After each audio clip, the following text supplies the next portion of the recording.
जय श्री कृष्णा। राधे राधे। आप सभी श्रोतागणों को श्री रामनवमी की हार्दिक शुभकामनाएं। आइए सुनते हैं रामनवमी की कथा कहानी, श्री राम जी की पवित्र जन्म कथा। श्री रामनवमी, रामायण और रामचरितमानस हमारे पवित्र ग्रंथ हैं। तुलसीदास जी ने श्री राम को ईश्वर मानकर रामचरितमानस की रचना की है, किंतु आदि कवि वाल्मीकि ने अपने रामायण में श्री राम को मनुष्य ही माना है।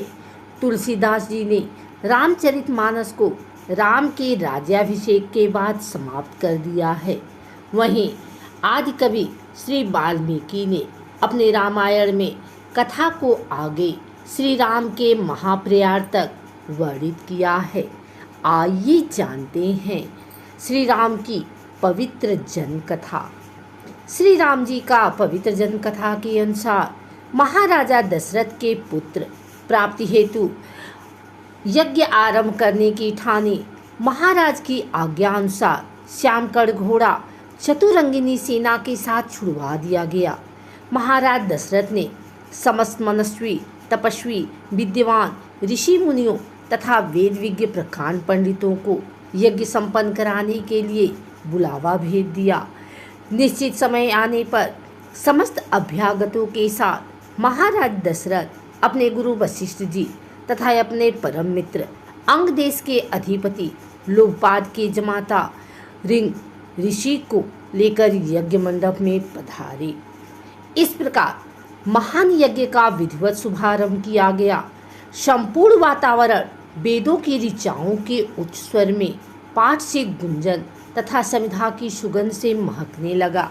समस्त पंडितों, ब्राह्मणों, ऋषियों आदि को यथोचित धन धान्य गौ आदि भेंट करके सादर विदा करने के साथ यज्ञ की समाप्ति हुई। राजा दशरथ ने यज्ञ के प्रसाद चरा यानी कि खीर को अपने महल में ले जाकर अपनी तीनों रानियों को वितरित कर दिया। प्रसाद ग्रहण करने के परिणाम स्वरूप तीनों रानियों ने गर्भ धारण किया। जब चैत्र मास के शुक्ल पक्ष की नवमी तिथि को पुनर्वसु नक्षत्र में सूर्य, मंगल, शनि, बृहस्पति तथा शुक्र अपने अपने उच्च स्थानों में विराजमान थे, कर्क लग्न का उदय होते ही महाराज दशरथ की बड़ी रानी कौशल्या के गर्भ से एक शिशु का जन्म हुआ, जो कि नीलवर्ण चुंबकीय आकर्षण वाले, अत्यंत तेजोमय, परम कांतिवान तथा अत्यंत सुंदर था। उस शिशु को देखने वाले देखते रह जाते थे। इसके पश्चात शुभ नक्षत्रों और शुभ घड़ी में महारानी कैकेयी के एक तथा तीसरी रानी सुमित्रा के दो तेजस्वी पुत्रों का जन्म हुआ। संपूर्ण राज्य में आनंद मनाया जाने लगा। महाराज के 4 पुत्रों के जन्म के उल्लास में गंधर्व गान करने लगे और अप्सराएं नृत्य करने लगी। देवता अपने विमानों में बैठकर पुष्प वर्षा करने लगे। महाराज ने उन्मुक्त हस्त से राजद्वार पर आए भाट चारण तथा आशीर्वाद देने वाले ब्राह्मणों और याचकों को दान दक्षिणा दी। पुरस्कार में प्रजाजनों को धन धान्य तथा दरबारियों को रत्न आभूषण प्रदान किए गए। चारों पुत्रों का नामकरण संस्कार महर्षि वशिष्ठ के द्वारा किया गया तथा उनमें नाम रामचंद्र, भरत, लक्ष्मण और शत्रुघ्न रखे गए। आयु बढ़ने के साथ ही साथ रामचंद्र गुणों में भी अपने भाइयों से आगे बढ़ने तथा प्रजा में अत्यंत लोकप्रिय होने लगे। श्री राम में अत्यंत विलक्षण प्रतिभा थी, जिसके परिणाम स्वरूप अल्पकाल में ही वे समस्त विषयों में पारंगत हो गए। उन्हें सभी प्रकार के अस्त्र शस्त्रों को चलाने तथा हाथी, घोड़े एवं सभी प्रकार के वाहनों की सवारी में असाधारण निपुणता प्राप्त हो गई। वे निरंतर माता पिता और गुरुजनों की सेवा में लगे रहते थे। उनका अनुसरण शेष 3 भाई भी करते थे।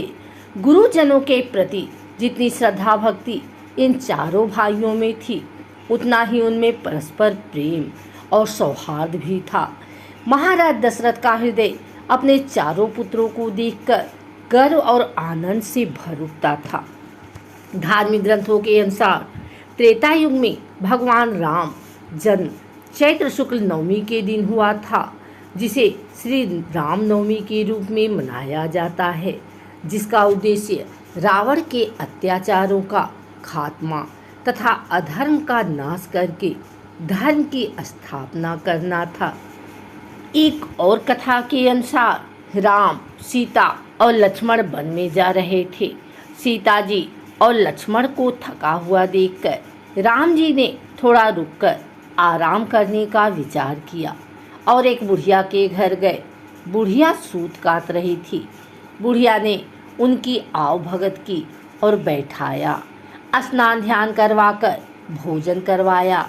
राम जी ने कहा, बुढ़िया माई, पहले मेरा हंस मोती चुगाओ तो मैं भी करूं।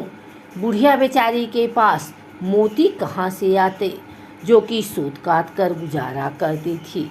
अतिथि को ना कहना भी वह ठीक नहीं समझती थी। दुविधा में पड़ गई, अतः दिल को मजबूत कर राजा के पास पहुंच गई और अंजलि मोती देने के लिए विनती करने लगी। राजा अचंभे में पड़ा कि इसके पास खाने को दाने नहीं हैं और मोती उधार मांग रही है। इस स्थिति में बुढ़िया से मोती वापस प्राप्त होने का तो सवाल ही नहीं उठता। आखिर राजा ने अपने नौकरों से कहकर बुढ़िया को मोती दिला दिए। बुढ़िया मोती लेकर घर आई, हंस को मोती चुगाए और मेहमानों की आव भगत की। रात को आराम कर सवेरे राम जी, सीता जी और लक्ष्मण जी जाने लगे। राम जी ने जाते हुए उसके पानी रखने की जगह पर मोतियों का एक पेड़ लगा दिया। दिन बीतते गए और पेड़ बड़ा हुआ। पेड़ बढ़ने लगा, पर बुढ़िया को कुछ पता नहीं चला। मोती के पेड़ से पास पड़ोस के लोग चुप चुप कर मोती ले जाने लगे। एक दिन जब बुढ़िया उसके नीचे बैठी सूत काट रही थी तो उसकी गोद में एक मोती आकर गिरा। बुढ़िया को तब ज्ञात हुआ। उसने जल्दी से मोती बांधे और अपने कपड़े में बांधकर वह किले की ओर ले चली। उसने मोती की पोटली राजा के सामने रख दी। इतने सारे मोती देखकर राजा अचंभे में पड़ गया। उसके पूछने पर बुढ़िया ने राजा को सारी बात बता दी। राजा के मन में लालच आ गया। वह बुढ़िया से मोती का पेड़ मांगने लगा। बुढ़िया ने कहा कि आसपास के सभी लोग ले जाते हैं, आप भी चाहें तो ले लें, मुझे क्या करना है। राजा ने तुरंत पेड़ मंगवाया और अपने दरबार में लगवा दिया। फिर राम जी की मर्जी, मोतियों की जगह कांटे हो गए और लोगों के कपड़े उन कांटों से खराब होने लगे। एक दिन रानी की एड़ी में एक कांटा चुभ गया और पीड़ा करने लगा। राजा ने पेड़ उठवाकर बुढ़िया के घर वापस भिजवा दिया। पेड़ पर पहले की तरह से मोती लगने लगे। बुढ़िया आराम से रहती और खूब मोती बांटती। अगर आपको हमारी वीडियो अच्छी लगी हो तो इसे लाइक करें, कमेंट करें, शेयर करें। हमारे चैनल को सब्सक्राइब करके बेल नोटिफिकेशन ऑल पर सेट कर लें ताकि आगे आने वाली वीडियो सबसे पहले आप तक पहुंच सके। धन्यवाद।